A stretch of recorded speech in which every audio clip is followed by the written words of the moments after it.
cuma ban depan, dua-dua bannya dibikin rusak. Ya, loh kok ini dua-duanya rusak? Iya, ketika datang ke sini rusak dua-duanya. Padahal ketika datang ke bengkel itu cuma satu. Ini para ikhwah sekalian penipu, ya. Ini tidak boleh. Rasul sallallahu alaihi wasallam bersabda, "Man ghasya falaysa minna." Barang siapa yang menipu maka bukan dari golongan kami, kata Rasulullah sallallahu alaihi wasallam. Kemudian para ikhwan yang dirahmati oleh Allah Subhanahu wa taala, termasuk yang diharamkan ketika berpuasa adalah berkata sia-sia dan juga berkata-kata keji dan kotor, porno, ya. Kata-kata yang penuh dengan syahwat. Ini dilarang ketika kita berpuasa. Dan juga yang diharamkan ketika berpuasa yaitu mencaci maki, mencela, melaknat. Seorang mukmin itu bukan orang yang suka melaknat, bukan orang yang suka berkata kasar, bukan orang yang suka mencaci. Rasul sallallahu alaihi wasallam bersabda, "Laisal mu'minu bit-ta'an walal la'an walal fahshi al-badhi." Seorang mukmin bukan orang yang suka melaknat, bukan orang yang suka suka mencaci, bukan orang yang suka berkata-kata kasar dan kotor, keji, ya, yang bersifat yang berbau hawa nafsu, ya, porno dan segala macam. Hal ini berdasarkan sebuah hadis diriwayatkan oleh Imam Ibnu Khuzaimah dari Abu Hurairah radhiyallahu anhu. Rasulullah sallallahu alaihi wasallam bersabda, "Laisa as-siyamu minal akli wasyurbi, innamas siyamu minal lagwi warrafath. Fa in sabbaka ahadun aw jahila 'alaika faltaqul inni shaim inni shaim." Bukanlah puasa itu hanya menahan makan dan minum. Akan tetapi puasa itu menahan al-lagwu, perkataan sia-sia. Ini yang suka ngerumpi, ngobrol sana sini, puasa ngerumpi, gosipin orang. Ya. Bahkan bukan gosipin orang saja, gosipin istri orang. Ya. Atau yang suka berkata-kata rafath, perkataan kotor, keji, ya, yang berbau porno. Fa in sabbaka ahadun, kalau seandainya ada seseorang yang mencaci kamu, maka au jahila 'alaika, atau berbuat sesuatu yang bodoh terhadapmu, maka katakanlah sesungguhnya saya sedang puasa, saya sedang puasa. Ya, ini para ikhwan yang dirahmati oleh Allah Subhanahu wa taala. Kita tidak ingin puasa kita hanya mendapatkan haus dan lapar saja. Sebagaimana sabda Nabi Muhammad sallallahu alaihi wasallam, "Rubba sha'imin hadduhu min shiyami al-ju' wal 'atash."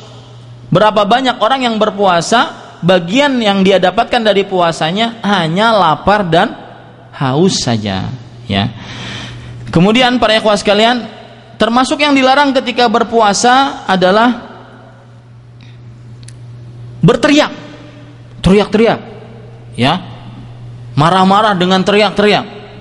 Hal ini sebagaimana sabda Nabi Muhammad SAW riwayat Bukhari dan Muslim dari Abu Hurairah radhiyallahu anhu, beliau bersabda, "Wa idza kana yaumu shaumi ahadikum fala yarfuth wala yashab." Jika salah seorang di antara kalian berpuasa pada hari itu, maka tidak boleh dia berkata-kata kotor atau keji dan tidak boleh berteriak-teriak. Ya, ketika mungkin lagi marah-marahan dengan seseorang, kemudian dia marah dengan seseorang, dia teriak-teriak. Biasa kan kalau orang marah itu hilang kontrol. Nah, maka pada saat itu tidak diperbolehkan ketika dia berpuasa. Ini hal-hal yang diharamkan ketika berpuasa dan seluruh yang diharamkan. Ya, seperti misalkan mendengarkan musik, ya, matanya tidak dijaga, melihat hal-hal yang diharamkan ketika berpuasa, ataupun tangannya tidak dijaga, kakinya tidak dijaga, mengerjakan hal-hal yang yang diharamkan ketika berpuasa ataupun ketika di luar puasa. Itu termasuk hal-hal yang diharamkan ketika berpuasa. Yang kesembilan, hal-hal yang dimubahkan ketika berpuasa. Hal-hal yang dimubahkan ketika berpuasa. Apa saja hal-hal yang dimubahkan ketika berpuasa? Yang pertama, masuk ke fajar kedua dalam keadaan junub, maka tetap dia berpuasa. Apa maksudnya? Maksudnya adalah kalau orang sebelum subuh dia menggauli istrinya, kemudian selesai menggauli istrinya, masih dia dalam keadaan junub, belum mandi, azan subuh. Selesai menggauli istrinya, selesai. Tetapi masih dalam keadaan junub, azan subuh dia. Ya, dari junub dari menggauli istrinya dan belum mandi, ya. Azan subuh, artinya dia masuk kepada azan subuh dalam keadaan junub, maka tetap dia boleh berpuasa. Bahkan tetap diwajibkan untuknya berpuasa. Hal ini sebagaimana sebuah hadis dari Ummu Salamah dan juga Aisyah radhiyallahu anhuma, bahwasanya mereka berkata, anna Rasulullah sallallahu alaihi wasallam kana yudrikuhul fajra wa huwa junubun min ahlihi thumma yaghtasilu wa yasum. Adalah Rasulullah sallallahu alaihi wasallam mendapati fajar, yaitu waktu subuh, dalam keadaan junub karena menyetubuhi istrinya. Kemudian beliau mandi dan terus berpuasa. Ini berarti dimubahkan orang seperti ini. Ini sama halnya dengan kalau orang haid, wanita yang haid, dia bersih pada setengah jam sebelum subuh misalkan, bersih dia, tapi belum mandi, masuk adzan subuh belum mandi dia, maka pada saat itu tetap dia harus berpuasa. Yang kedua, para ikhwan yang dirahmati oleh Allah Subhanahu wa taala, haid dan nifas, seperti yang saya ceritakan tadi. Ya, haid dan nifas, wanita yang haid dan nifas, kalau seandainya berhenti haidnya sebelum adzan subuh, kemudian ketika adzan subuh dia belum mandi, tetapi dia sudah suci dari haid dan nifas, tidak keluar lagi darahnya, maka tetap ya dimubahkan dan dia terus berpuasa. Ya, terus berpuasa. Hal yang ketiga, hal yang dimubahkan ketika berpuasa, berkumur-kumur dan memasukkan air ke hidung ketika berwudu untuk orang berpuasa, boleh. Hal ini berdasarkan sebuah hadis diriwayatkan oleh Imam Ibnu Abi Syaibah, oleh Imam Ahmad rahimahullah, dari Nabi Muhammad SAW. Beliau berkata kepada Luqaid ibnu Sabrah, kata Rasulullah SAW, asbighil wudu wa khallil bainal asabi' wa baligh fil istinsyaq illa an takuna sha'iman. Artinya,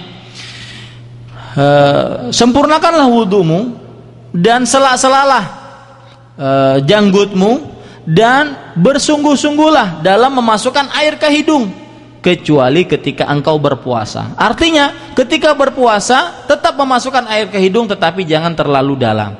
Ini juga hadis ini menunjukkan bahwa hidung adalah salah satu tempat masuknya makanan dan minuman. Makanya kalau seandainya nanti habis siang hari kita membicarakan apa hukumnya tetes hidung, ya, obat tetes hidung ketika berpuasa. Jawabannya yang rajih adalah batal puasanya. Karena dari hadis ini menunjukkan hidung adalah manfad, masuknya alat atau tempat masuknya makanan dan minuman. Kemudian yang keempat yang diperbolehkan untuk orang berpuasa adalah mandi dan menyiramkan air ke kepala, boleh. Kalau seandainya antum kerja di pabrik berat, apalagi musim panas, ya, mandi atau siramkan air ke kepala, itu diperbolehkan. Hal ini berdasarkan sebuah hadis dari Abu Bakrah radhiyallahu anhu, bahwasanya beliau berkata, laqad ra'aitu Rasulullah sallallahu alaihi wasallam bil 'araj yasubbu ala ra'sihi al-ma' wa huwa sha'im min al-'atash aw min al-har. Aku telah melihat Rasulullah sallallahu alaihi wasallam, beliau menyiramkan air ke kepalanya dalam keadaan puasa karena haus dan karena kepanasan. Karena haus dan karena kepanasan. Kalau berenang gimana? Nanti siang. Yang kelima, mencicipi makanan kalau diperlukan. Ya, termasuk diperbolehkan mencicipi makanan. Hal ini berdasarkan perkataan Abdullah bin Abbas, la ba'sa an tut'imal qadar aw syai'. Artinya la ba'sa, tidak mengapa engkau mencicipi makanan secukupnya, ya, atau sedikit dari makanan, tetapi tidak dimasukkan, dikeluarkan, ya. Ini para ikhwah sekalian, ini yang kelima yang diperbolehkan. Yang keenam, mencium dan mencumbu istri jika dia bisa menahan dirinya untuk tidak masuk kepada yang diharamkan oleh Allah Subhanahu wa taala, yaitu ketika jika dia bisa menahan dirinya untuk tidak bersetubuh, mencium atau menjumbu istri, yang diperbolehkan. Hal ini berdasarkan sebuah hadis diriwayatkan oleh Imam Bukhari dan Muslim dari Aisyah radhiyallahu anha. Beliau bercerita, "Kana Rasulullah sallallahu alaihi wasallam yuqabbilu yubashiru wa huwa shaim wa kana amlakakum li irbihi." Artinya, Nabi Muhammad sallallahu alaihi wasallam beliau mencium, mencumbu dalam keadaan puasa. Di dalam beberapa riwayat dalam keadaan puasa di bulan Ramadan. Dalam beberapa riwayat puasa di bulan Ramadan. Ya, dan beliau adalah orang yang paling tahan menjaga hawa nafsunya. Ini para ikhwah yang dirahmati oleh Allah Subhanahu wa taala. Kemudian yang diperbolehkan juga yang lain, yaitu mencium bau wangian. Itu tidak mengapa bagi seorang yang berpuasa. Kemudian yang dimubahkan juga ketika berpuasa, makan dan minum dalam keadaan lupa. Ya, ingat, dalam keadaan lupa. Hadis diriwayatkan oleh Imam Bukhari dan Muslim dari sahabat Abu Hurairah radhiyallahu anhu, Rasul sallallahu alaihi wasallam bersabda, "Man nasiya wa huwa shaim fa akala aw syariba falyutimma shaumahu fa inna ma at'amahu Allah wa saqah." Barang siapa yang lupa dalam keadaan puasa, kemudian dia makan dan minum, maka hendaklah dia sempurnakan puasanya. Sesungguhnya dia sudah diberikan makan dan minum oleh Allah Subhanahu wa taala. Yang kesembilan, sesuatu yang masuk ke dalam mulutnya tanpa pilihan dia. Mangap, masuk lalat. Nah, di sini sebenarnya ada permasalahan para ikhwah sekalian. Apakah seluruh yang masuk ke dalam mulut itu membatalkan puasa? Contoh misalkan orang ketelan